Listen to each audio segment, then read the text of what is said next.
سلام عرض میکنم خدمت شما دوستان عزیز. من احسان حاجی کریمی هستم و این ویدیو یک ویدیو مقدماتی، هرچند که ویدیو اول این کانال نیست. قبلا فکر می‌کنم یکی دو تا ویدیو رو گذاشتم، ولی یک مقدمه هست برای شروع دوباره در واقع ضبط کردن ویدیو برای این کانال و میخوام یک معرفی داشته باشم از خودم و آنچه که خواهم گذاشت انشالله تو این کانال اگر عمری باشه و بتونم در خدمت اون کسانی باشم که این ویدیوها رو میبینن و یا در آینده خواهند دید و بتونه براشون مفید باشه. من احسان حاجی کریمی هستم، 34 سالمه، ساکن روسیه هستم و علاقه دارم به کار کردن با تلفن همراه یا اسمارت فون. تمام اون کارهایی که حول تلفن همراه میچرخه، از کار کردن با اپلیکیشن های مختلف، از انجام یک خرید ساده و تمام کارهایی که میشه با یک دیوایس دیگه مثلا کامپیوتر انجام داد رو من خیلی علاقه دارم با تلفن همراه به شکل خیلی سریعتر، راحتتر، آسانتر و لذت بخشتر انجام بدم و تمام این مسائل کاربردی رو اگر که عمری باشه دوست دارم تو این کانال آموزش بدم و فقط حول در واقع آموزش دادن و معرفی اپلیکیشن ها نخواهد بود، بلکه تمام مسائل کاربردی که خودم توی کار و زندگی تجربه کردم و احساس کردم که میتونم این سری کارها رو خیلی راحت‌تر و سریعتر نسبت به خیلی های دیگه که در واقع نمیتونن با تلفن همراهشون کار بکنن انجام بدم رو اینجا آموزش بدم. طبیعتاً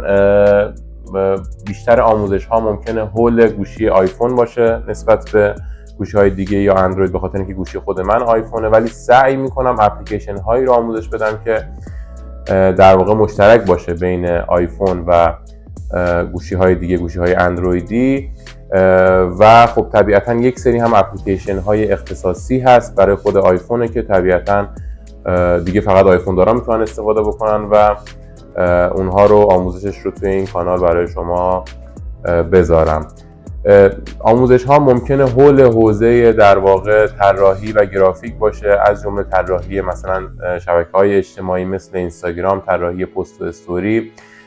اپلیکیشن هایی که مقدمتا مطمئنم انشالله آموزشی ازشون خواهم گذاشت، اپلیکیشن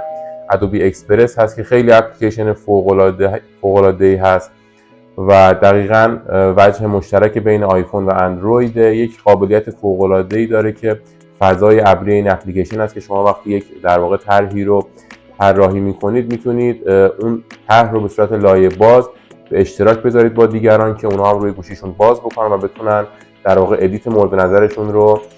انجام بدن. خیلی اپلیکیشن اتفاقا ساده، سریع و راحتیه. خیلی شاید توی چند ساعت اگر تمرکز گذاشته بشه میشه این اپلیکیشن رو یاد گرفت و باهاش کار کرد و طراحی‌های خیلی زیبا و کاربردی باهاش انجام داد.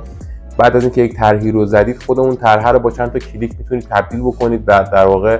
به چندین طرح دیگر با رنگ‌بندی‌های مختلف. اپلیکیشن بعدی که احتمال خیلی زیاد باهاش سر و کار داشته باشیم اپلیکیشن الایت موشن هست که باز هم توی فضای در واقع طراحی گرافیکی کاربرد داره، ضمن اینکه یک اپلیکیشن بسیار فوق‌العاده، میشه گفت یه جورایی نسخه افتر افکت برای تلفن همراه. میشه باهاش موشن گرافی درست کرد، استوری موشن درست کرد و هر چیزی که نیاز به حرکت داره، ولی نه فقط موشن، در واقع طراحی‌های ثابت گرافیکی مثل یک طرح ساده بنر سایت رو هم میشه در واقع با این اپلیکیشن انجام داد. همینطور مشترک بین اندروید و آیفون و شما فایل لایه بازش رو میتونید انتقال بدید و هر کس دیگه‌ای روی اون طرح ادامهش رو کار بکنه. اپلیکیشن دیگه‌ای که ممکنه کار بکنید توی فضای ادیت ویدیو اپلیکیشن ولو هست. اون هم اتفاقا مشترک است بین اندروید و آیفون و یک اپلیکیشن فوق‌العاده است. به نظر من مزایای خیلی بیشتری داره نسبت به سایر اپلیکیشن های ادیت ویدیو، ضمن اینکه خب قطعا ممکنه یک سری در واقع نکات منفی رو داشته باشه نسبت به خیلی از اپلیکیشن های دیگه که توی بازار هست مثل کپ‌کات و غیره، ولی مجموعاً من به این جنبندی رسیدم که اپلیکیشن ولو رو نسبت به تمام اپلیکیشن های دیگه باهاش راحت‌ترم برای کار کردن و برای ادیت ویدیو. اپلیکیشن های اختصاصی خود آیفون رو داریم مثل اپلیکیشن پیز، مثل اپلیکیشن نامبرز، مثل اپلیکیشن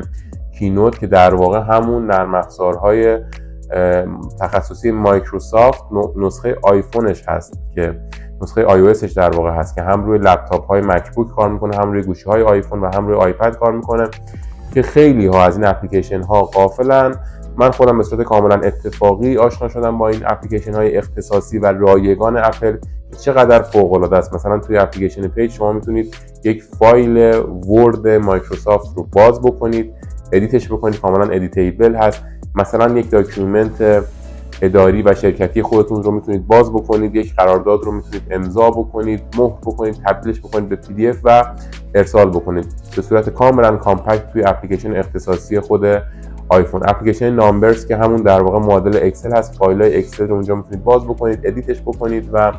فرمول نویسی بکنید، تشکیل جدول بدید و کلی کار فوق العاده باهاش روی گوشی آیفون انجام بدید. همینطور اپلیکیشن در واقع کینوت که معادل پاورپوینت مایکروسافته و میتونید شما یک نسخه پاورپوینت بسازید. من خودم انجام دادم باهاش. میتونید در واقع خروجی PDF بگیرید، خروجی پاورپوینت بگیرید و استفاده این شکلی و کاملا مفید رو با تلفن همراهتون انجام بدید. میخوام راجع به این مسئله صحبت بکنم. این جمله معروف که توی ایران میگن که آیفون خیلی گوشی خفنیه ولی برای ایران کاربردی نیست و این جمله رو من خودم بارها شنیدم و زمانی که میپرسی خب چرا کاربردی نیست، هیچ کس جواب درستی نداره باش و اون کسی هم که جوابی دارن متوجه میشه که در واقع بلد نیستن و کار کردن با آیفون رو. راجع به این موضوع میخوام صحبت بکنم و متوجه بشیم که چقدر کارهای فوق‌العاده و کاربردی رو میتونیم با تلفن همراهمون انجام بدیم و امیدوارم که این آموزش‌ها بتونه یک بخشی رو در